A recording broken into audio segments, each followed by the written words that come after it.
Welcome into another edition of the Sam Adams Show, filmed here at Kia of Anniston, Oxford. We want to thank them, as always, for their sponsorship of not only high school athletics, Oxford athletics, and just many things they do for Alabama high schools across the state of Alabama.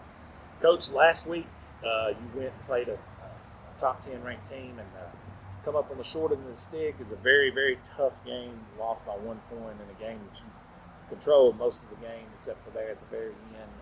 Take us back to last Friday and how that transpired. Well, it was a great atmosphere and two really good teams going at it. You know, in the first half, we kind of swapped punts for the largest part of the first half. Then we were able to put together a touchdown drive, pretty much to end the half.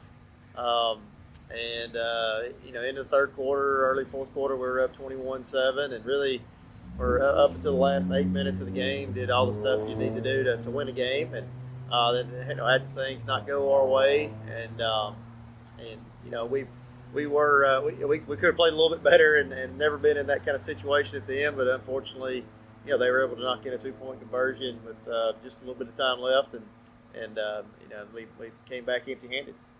Now, there's always good coaching and learning opportunities in losses.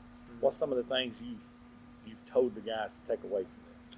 Well, in games like that, where you're going to have two good teams, it's going to be a competitive game. You know, there's going to be 5 to 6 plays in that game. They're going to be what decided it, and that's generally what we say. This week there was probably 10 plays that if we'd have done something a little bit different, we would have come out on top. But you know, it's really just understanding the importance of every single play, whether it's the first quarter or the fourth quarter. You know, in games like that, people tend to focus a lot on what happened at the end of the game, and that's, you know, those plays are important too, but they're really no more important than the, you know, 2 or 3 plays that we could have done differently in the first and second quarter to maybe go into halftime up 14 or up 21. So then we've never been in that situation for the 2-point conversion at the end.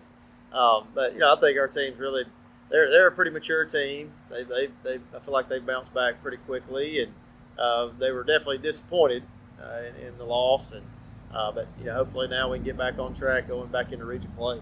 Yeah, my next question was, the beautiful part is every single goal you have is pretty much still in front of you. Yeah. I mean, obviously you want to go undefeated, but that's definitely not the main goal. The main goal is that blue map, and have your seniors go out state champions, which I think you still have a legit shot at, because you're going back into region play undefeated. And talk about the importance and what it's going to take this back half of this schedule you guys have to really peak out when you start heading into the playoffs. We'll still have, you know, 3 region games left with Pell City, Clay Chalkville, Center Point. All 3 of those teams are more than formidable opponents.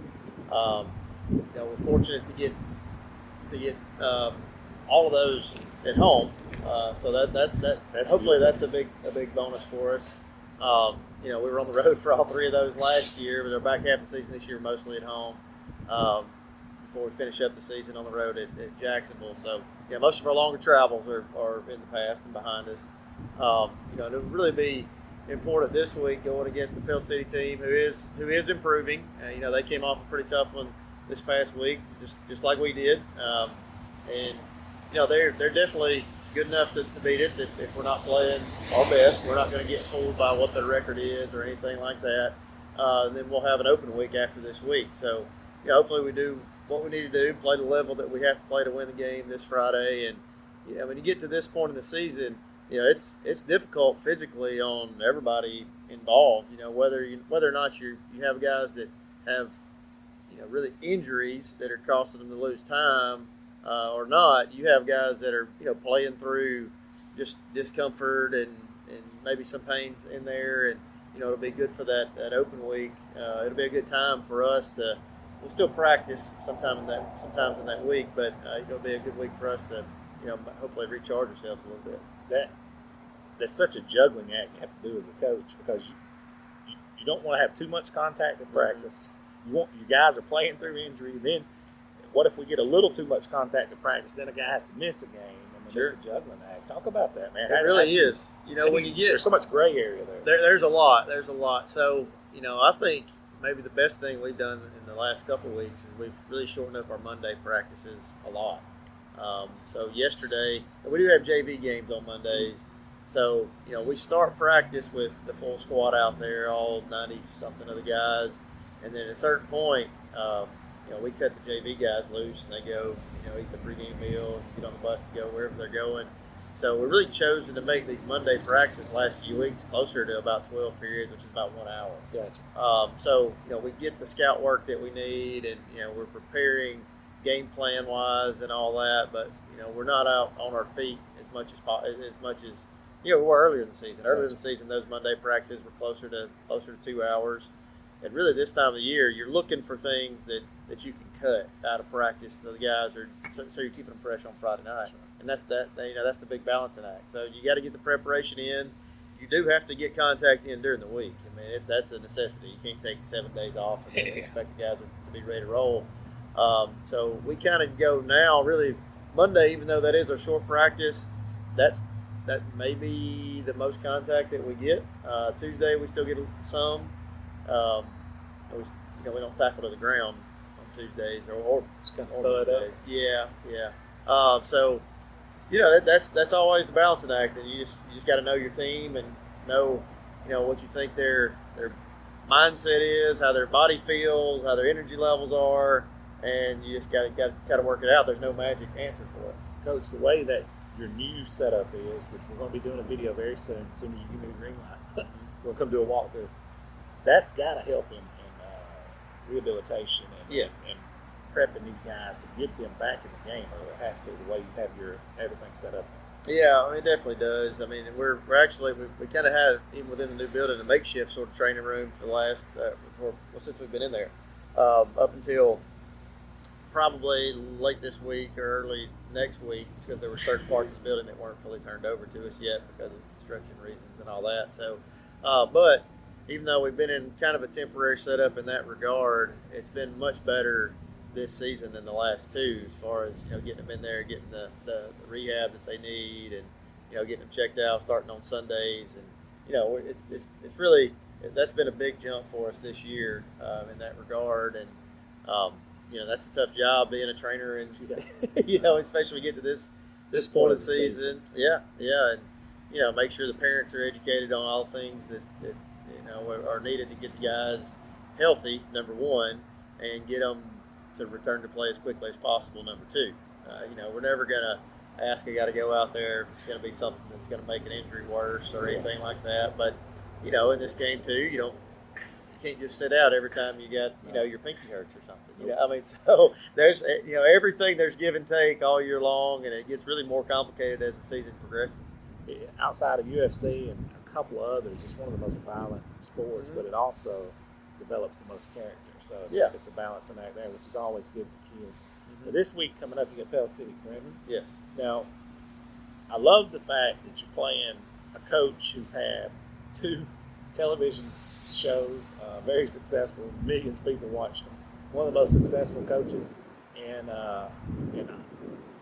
Alabama, or not only Alabama, probably America's history. You know, one of the most well-known coaches, obviously, in Rush Pros. But people look at them like they're, just because they're record, they don't understand. If you guys don't play, you can get beat by this thing. People just see their record and they're playing Pell City, they're going to go on. Well, that ain't the case. You know, talk to people a little bit about that. Let them know that this is not going to just be we show up and we win. Yeah, I mean, and really in this region, that's the way it is for almost every single team. You know, regardless of what their records are. There's lots of good football teams in this region, lots of good football teams in this state, and you know there are a couple of teams out there that are pretty far down, and you may not really have to play your best to come out on top. But I mean, Pell City is definitely not in that category at all. I feel like the win that they have over Centerpoint. I mean, Centerpoint is not a slouch either. I mean, they're a team that's going to end up with a pretty solid record at the end of the year. Pell City is definitely they're in the playoff hunt right now. I mean, in our region, I think mathematically, maybe there's one team eliminated at this point, and everybody else is still fighting for 4 spots, including us. I mean, we're in a good position to put ourselves maybe to host a home game in the first round, or maybe be the region champion or something like that. But I mean, us and Pell City and Center Point and Pinson and Clay, we're all fighting for the same things with 3 region games to go, and a lot can change in those games. I think as we're sitting here this time last year, people were probably assuming Pinson would be the 2 in this region, maybe, and then all of a sudden they end up as the 3 after Center Point knocked them off. And I mean, a lot can change in a very short amount of time. And this time this year, when we were fighting for the number 2 spot in the region, we ended up as the 4. So, that our guys, if they understand this time of the year is really when we want to start moving toward playing our best. And we've played some solid football leading up to this. I still think, all of our players still think that our best football is ahead of us. We haven't had that magic kind of game yet where everything seems to hit at the right times, and that's just part of the growing process for any team. And honestly, I agree with that assessment, because I've seen you guys practice, I've seen you guys play, and I've seen you guys, perform. I honestly think your best football is ahead of you. And obviously, like we just talked about when we started this show, you want that to happen right before those playoffs do start. God willing, to make the playoffs. I hope you do, minus a catastrophe, Yeah. But last half of the season right here, we're dialing this thing into the back half. We've turned the corner to the halfway point, and we're down the home stretch. What do you want from your guys? What is the number one thing you want for your guys from here to the end of this regular season? Well, I'd like to, kind of on an individual basis for the guys. I want them whenever this thing's over for us, whether that's in 4 weeks or 9 weeks or however long it is, to be able to look back and say, man, I got no regrets about the way that I handle things individually or the way that our team handle things collectively. We feel like we're likely, we're in a really good spot. Disappointed with the last loss, but we're still 5-1 overall, undefeated in the region as of right now, and we want to get a home game in the playoffs, and to me, we want to be able to make a run. And to me, making a run is probably 3rd round or deeper, obviously. But when you get down to that 3rd round, that's when everybody's really got a chance to win it. You get down to the last 8. But in order to get to that point, to be a team that's a 3rd round type of team, we got to still do some growing. We got to be able to handle teams like Pell City's going to throw a whole lot at us defensively. I mean, they're the stuff that they do front wise and coverage wise. If you're not really on top of your game, there's just such a multitude of alignments and coverages and all that you can get lost, and it can cause you to maybe play slower than you're supposed to play because you're overthinking things at the same time. So we've got a lot to prepare for this week against the team, and then against this team, and they've got the Groves kid is an unbelievable weapon on the offensive side of the ball, and can catch, can throw, can run, can do they put him in positions to affect the game on virtually every snap of the game, and he's a really good player. Yeah. So we got a work cut out for us this week, and then I kind of view those last 3 weeks of the regular season after the break as kind of the final chapter of the regular season, and hopefully that's when we're really ramping this thing up and get to our peak level of play. Yeah, I'm telling you this right now. If you can come out of this region, you're going to fare pretty good in the playoffs, I can imagine, because this region right here is a gauntlet. It is. It really is. You got, obviously, you saw everybody watch Clay on TV last week against Thompson, and and they just gave it to him. That's really yeah, they did. There's no fluke stuff that happened in that game. That was a team where it's 2 really good teams, and Clay out-physicaled them and outplayed them, and they deserved to win the game, and that's still ahead of us. Center Point's a very dangerous team. That's still ahead of us. Pell City is a very dangerous team. That's ahead of us immediately here. And then, to round out the season, we'll have, one of the top teams in 4A that's a local one that has some unbelievable weapons. So they're playing with a lot of momentum.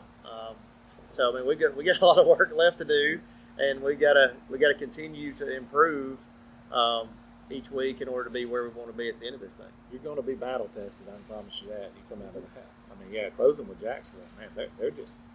And they lost a nail biter to Hanley, and then they've demolished everybody else. They have.